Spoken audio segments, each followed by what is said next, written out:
Cette heure vous est présentée par Dicom Express et GoJet.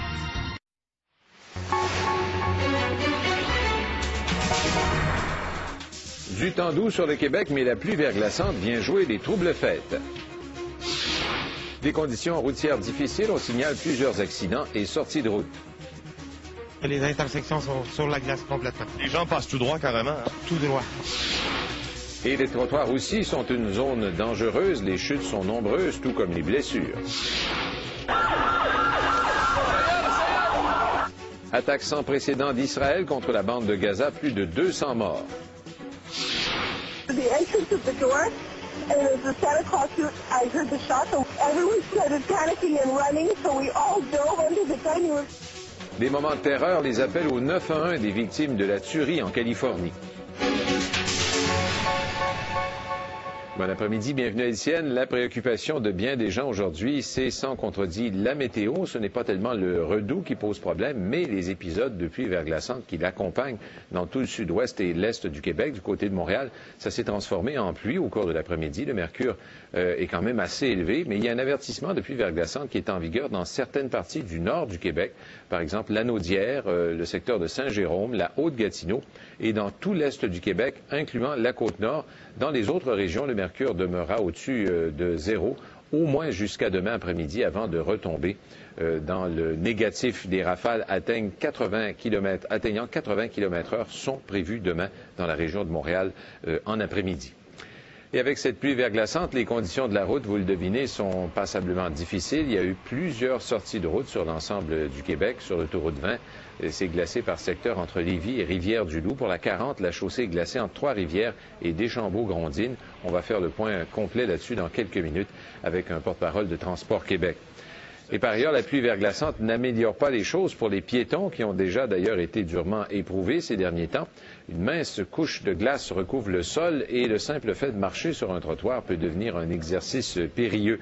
La Ville de Montréal incite d'ailleurs les citoyens à la prudence parce que l'épandage d'abrasifs n'a pas encore été effectué partout.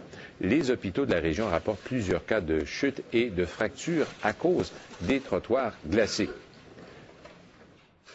Pour en parler, je reçois Éric Berry d'Urgence Santé. Bonjour. Bonjour, c'est J'ai l'impression que vous êtes pas mal occupé ces temps-ci, vous, là. Écoutez, depuis les derniers 48 heures, soit depuis que ça a commencé, la chute sous forme de pluie, donc le 24 au soir, c'était quand même relativement tranquille, mais aujourd'hui, c'est une autre chose. Les paramédics sont très chargés. On note une augmentation très significative et assez importante de chutes sur le trottoir et d'accidents de la route. Chute sur le trottoir, ça veut dire souvent c'est des fractures, des cas de fractures? Oui, évidemment, lorsqu'on chute, on va souvent essayer de se protéger, donc ça va être soit le bassin qui va subir les chocs, ou les poignets, ou les chevilles, mais quand même des blessures assez importantes. Et vous dites aussi des accidents de la route. Est-ce qu'il y a des gens qui ont été blessés gravement?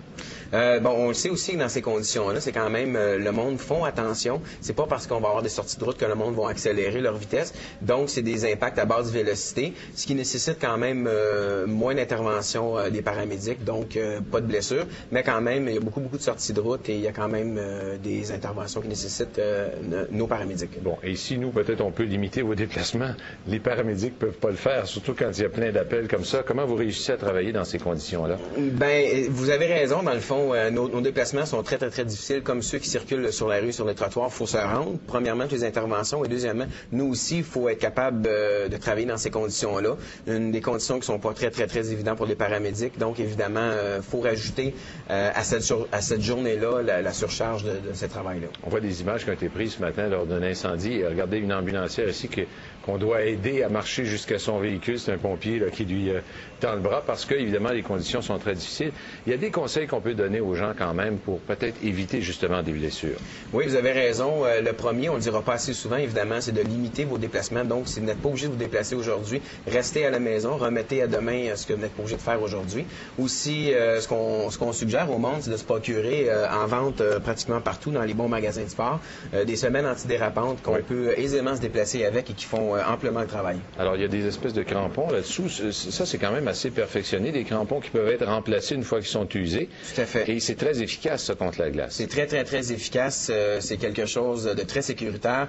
Et si vous avez absolument à vous déplacer par les temps que nous connaissons, alors c'est un objet qu'il faut absolument se procurer. Un gadget essentiel. Merci, M. Berry. Tout à fait. Merci à vous. Au revoir. Bonne journée. Et de son côté, la Ville de Montréal affirme tout faire en son pouvoir et que le mauvais temps force les employés à revenir à des endroits où on avait déjà procédé à l'épandage d'abrasifs. Au niveau de l'épandage de fondail abrasif, ça a quand même fonctionné à plein régime ou presque. Et aujourd'hui, avec les activités de chargement, ou plutôt hier avec les activités de chargement qui ont reprise, tout est au plein régime actuellement. Il faut constamment revenir sur des trottoirs même qui ont déjà préalablement été faits. C'est certain que les équipes essaient de faire une passe sur les trottoirs un peu partout et revenir aux endroits les plus prioritaires. Et on parle des conditions routières qui sont difficiles partout, mais on va faire le point justement avec Yves Kerouac de Transport Québec qui suit l'évolution de la situation. Bonjour, monsieur. Oui, bonjour. Bon, d'abord, parlez-nous de l'état des routes à Montréal et dans les environs. Bon, dans Montréal, Laval et les environs, de façon générale, c'est dégagé. Peut-être glacé par endroits, mais c'est marginal. Ça a tendance à s'améliorer. La Montérégie, ça donne quoi? Montérégie, même chose, généralement dégagé. Peut-être les routes secondaires glacées par endroits, mais rien de majeur. Dans les Laurentides, il y avait des problèmes un peu plus tôt. Est-ce que ça s'est résorbé? Bon, dans les Laurentides comme tel, ça va plutôt bien. Là, c'est difficile. C'est peut-être comme la route 125. Dans la Naudière, là, c'est plus difficile. Il faut y aller prudemment. Si on se déplaçait vers l'est, maintenant, la région de Québec. Bon, la grande région de Québec demeure problématique. C'est partiellement glacé ou partiellement enneigé. La visibilité demeure bonne. Et dans le parc des Laurentides, là, c'est difficile. C'est glacé, surtout après l'étape direction Chicoutimi. Eh bien, justement, qu'est-ce que ça donne au Saguenay? Au Saguenay, bon, la route 169, 175, de même que les autres routes, partiellement dégagées, enneigées par endroits, glacées par endroits, ça fait que c'est un petit peu un cocktail, là. Et au Lac-Saint-Jean, on voit aussi là, que les conditions ne sont pas idéales actuellement. Rendons-nous plutôt maintenant dans l'ouest de la province. Quelles sont les conditions en Outaouais? Bon, en Outaouais, de façon générale, c'est dégagé, mais c'est glacé par endroits et c'est surtout difficile le plus au nord, la direction Maniwaki. Bon, l'Abitibi qui est touchée aussi?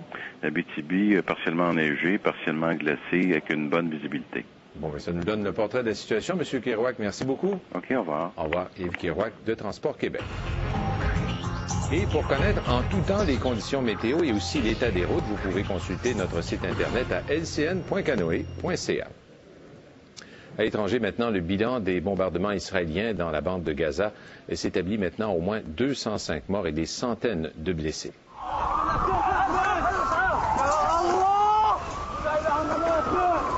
C'est le plus lourd bilan côté palestinien en une seule journée depuis en fait le début du conflit entre Palestiniens et Israéliens en 1948.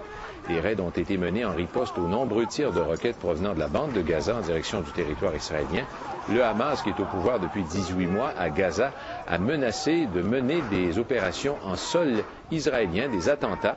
Le secrétaire général de l'ONU, Ban Ki-moon, de son côté, l'Union européenne et aussi les États-Unis ont demandé la cessation immédiate des violences. Et selon le spécialiste Alain-Michel Ayache, il fallait s'attendre à une réplique d'Israël, mais peu d'observateurs avaient anticipé une réplique de cette ampleur. Il y avait une partie de paix entre Israël, une entente de paix entre Israël et le Hamas pendant un certain temps. Et elle a expiré avec la fête de Noël, en fait. Et il y a eu les attaques de missiles à Qassam sur certaines villes israéliennes qui a justement été utilisé comme but pour faire les représailles. Il y a un changement de gouvernement qui s'effectue actuellement en Israël et Israël ne peut plus te permettre ni tolérer en fait qu'il y ait des attaques sur son territoire et elle essaie de se repositionner en fait sur l'échiquier régional comme étant une force invincible. Et pour ne pas répéter en fait le scénario de 2006 comme ça s'est passé avec le Hezbollah, où on a vu que le mythe israélien, du moins dans l'opinion publique arabe, dans la rue arabe, a été complètement détruit à cause justement du succès médiatique que le Hezbollah avait remporté sur Israël. Donc là, on essaie de faire l'inverse, on essaie de